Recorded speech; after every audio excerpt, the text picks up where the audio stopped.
business called the Great Man Project. Ultimately, for me, this was like a lot of the stuff I came through where I struggled with. And a lot of this program came about me trying to get myself good first, especially with a lot of mindset going out there.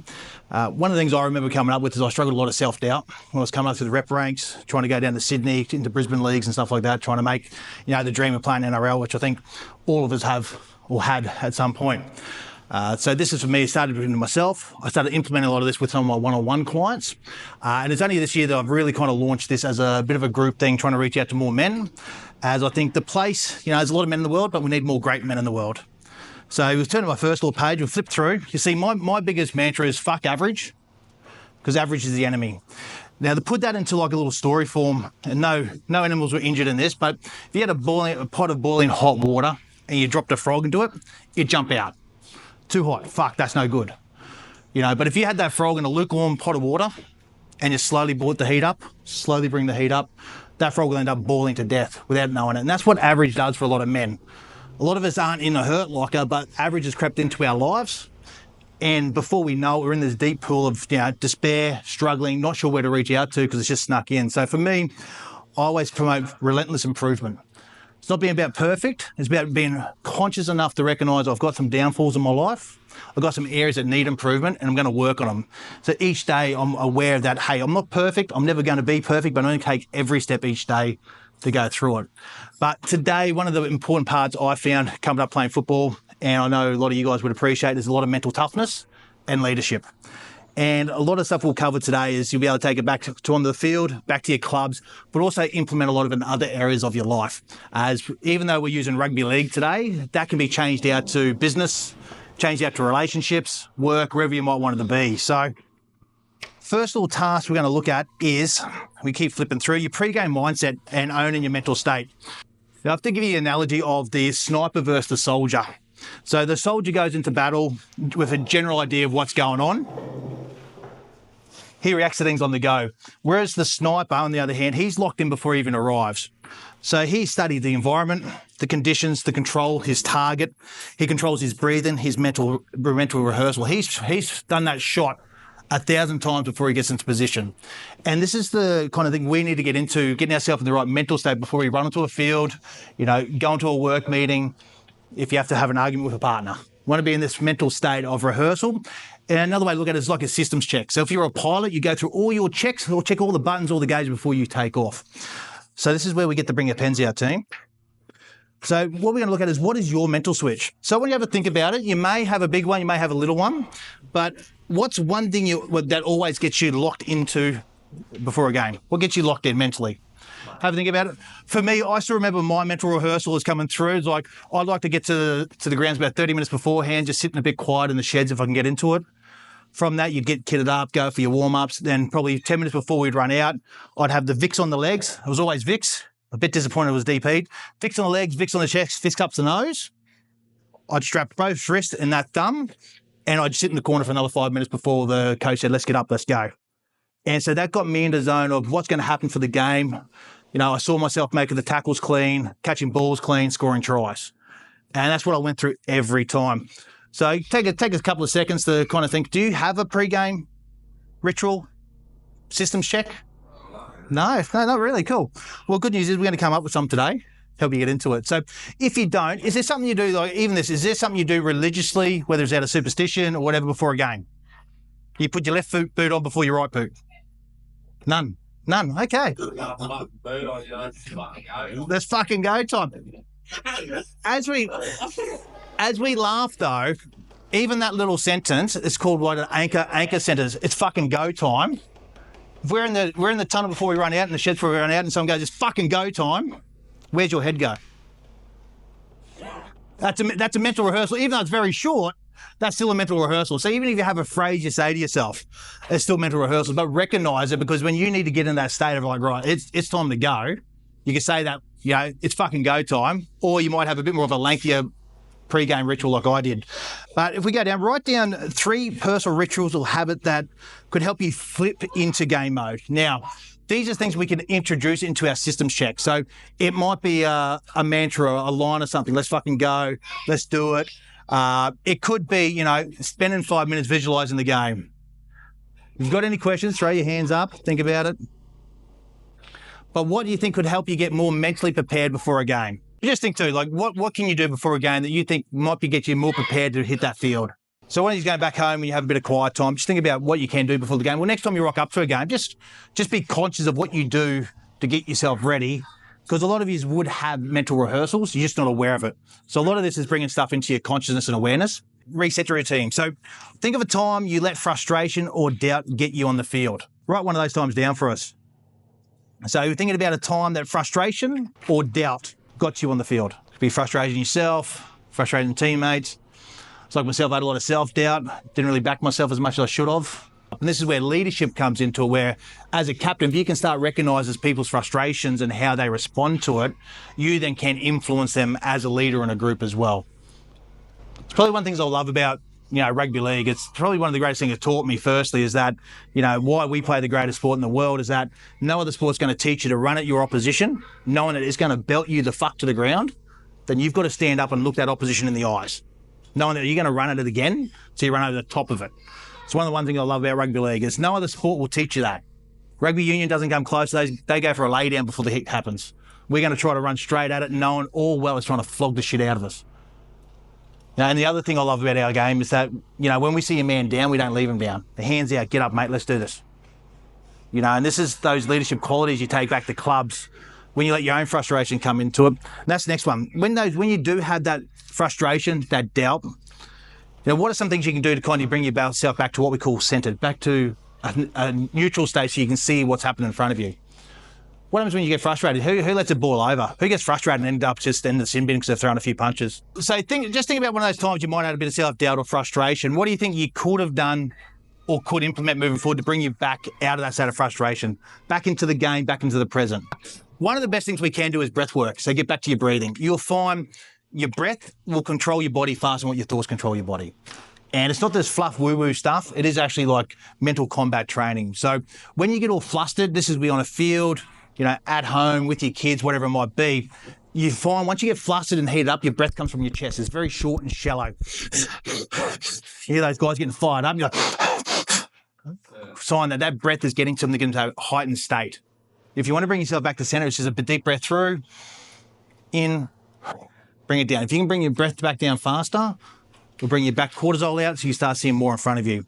Fun fact, when you get highly stressed, so your cortisol levels heighten, your peripheral vision actually comes in. This is why boxers do it, like Muhammad Ali, those kind of guys. This is why they do it. If I can get you thinking about my game more than your game, I'll get you, aggravated, aggressive, you're going to start, your peripheries start coming in, so you don't see the whole picture in front of you. So if you get to those states of heightened frustration where it's like, fucking want to jam people, which is good for 1 or 2 sets, but if you stay in that heightened state of frustration, you're missing what's going on out here. So this is where you've got to be able to learn to bring it back to a certain point where you're not just, I'm ready for a sit down now, but not in a state where you're seeing red the whole time. It doesn't serve you.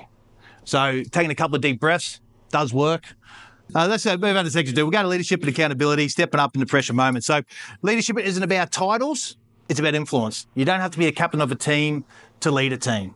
There's been many great players who never had the C next to the name, but they've led teams to victories, grand finals, all that kind of stuff along the way. So I like to use the analogy of the broken window. So if you're in a rough neighbourhood and one of the windows is broken and left unrepaired, soon more of the windows will end up getting smashed. The message here is that no one cares.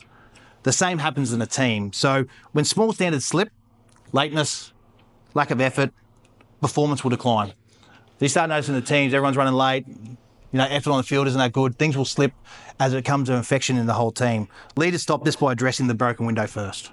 Okay, when you do notice these things amongst club level, out here, at home, at work, wherever it might be, this is, goes across all areas of life, is you got to address that broken window first.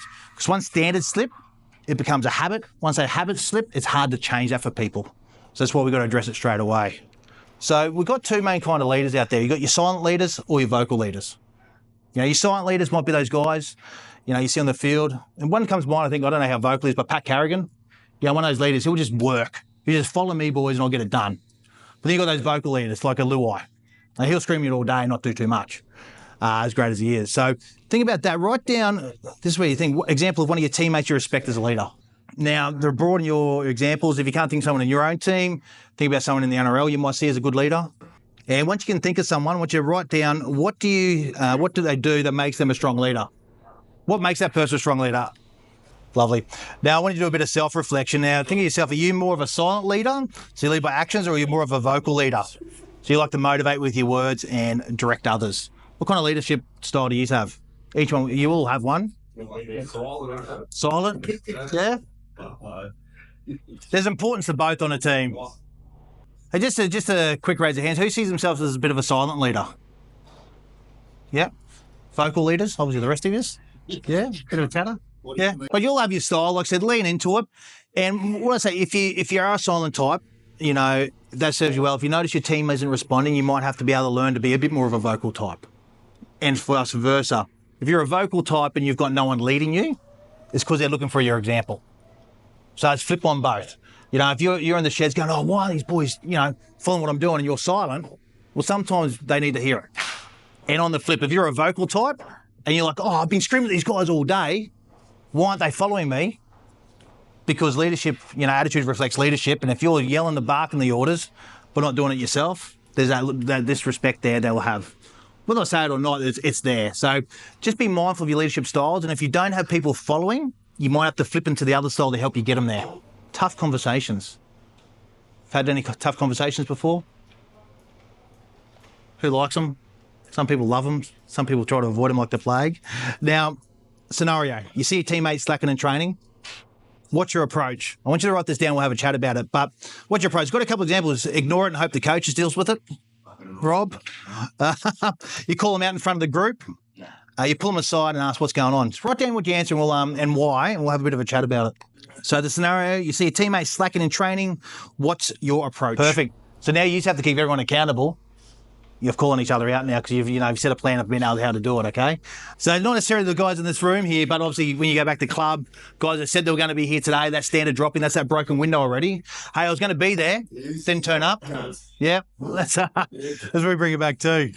Second last section, we're going to be handling high pressure situations. So pressure isn't about obstacle, it's about opportunity. So this one here, I base this on the Navy SEAL 40% rule. So the Navy SEALs train under the belief that when their mind says they're done, you're only really 40% of your potential. So when your mind says you're done, you're still only 40% there. Your body's got so much more.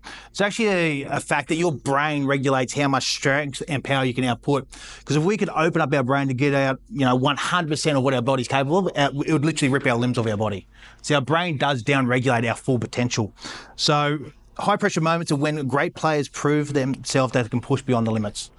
You can probably all think of one situation where, let's look at Origin. Got Origin coming up in the next couple of months, where a player you can know is pushed past that situation where you know his brain said no. You've probably been there yourself. You've been there. Can you remember a game you've been there yourself? You're like, your brain's just like, nah. And you've done another 20 hit-ups for the game or something. Another 20 tackles when you know you're done. Think of a time? So here's the scenario again for you, something to think about. You might have been in this situation, you may not, but you're down by 6 with 5 minutes left. You've made an error. How do you react? Write it down for us. Who's been in those? Can anyone here recognise when they've been in that situation in the past? Any kind of can remember a time? Like you said, it could be knocking on, throwing a forward pass, getting sin bin at a crucial time. If you remember back to that time, the next part is, can you remember how you reacted? Have your frustrations boiled over to lead you to being sin binned. Have you dropped your head and just kind of threw your hands up in the air and got yourself full of self-doubt? Or have you lifted and like, right, I'm going to make sure I make up this. I'm going to be that silent leader and make the next 6 tackles.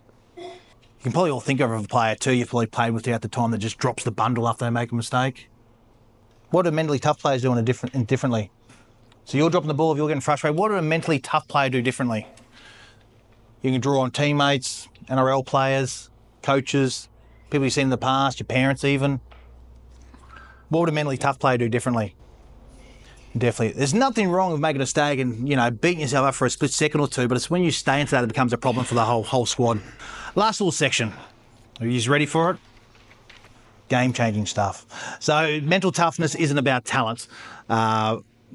Definitely, I've seen so many players come up through and play NRL that weren't what you call traditionally talented, but they had that mental toughness to out-train everyone every week. Cooper Cronk comes to mind as well, one of the greatest halfbacks ever. You know, not an overly naturally talented guy, but he was in it every day. He ruled his life by the millimetres. Like, that guy'd have a spreadsheet for everything, I reckon, if you got to meet him in real life. So it's a choice. You know, mental toughness is a choice that you make every moment of the game. So there's the story of the two wolves. Anyone heard the story of the two wolves? No. Cool. A grandfather tells his grandson, inside every person, there are two wolves battling. One represents fear, doubt and weakness. The other presents strength, resilience and confidence. The grandson asks his granddad, which wolf wins? And the grandfather replies, the one you feed. So if you fill yourself full of fear, doubt, you're going to be like that. If you fuel yourself with confidence, strength, preparation, you're going to be that player on the field. So think about that. It's the last two questions. What's one of the mindset shifts you'll take from this workshop and that you can implement into yourself, into your game? We'll keep it on the field first. What's something you can take away from today that you think will serve you to become a better player, a better leader? Next question, then, if you're already moving on, what's one action you'll commit to that will make you a stronger player and teammate? What are you going to commit to now, moving forward? It's going to make you a better leader, a better teammate, a better player, stronger, mentally tough. As I mentioned, even though this is focused on rugby league, it's, you know, this does implement across to family life, work, business life and things like that too. And like, if you can keep yourself resilient across everything, you know, you're going to be a much better human moving forward. Like I said, you're going to keep your peripheries, you're not going to overheated, you know, you won't get in those situations where, you know, a lack of thought has gotten to a moment of, you know, of desperation or a moment of, I fucked up. Okay.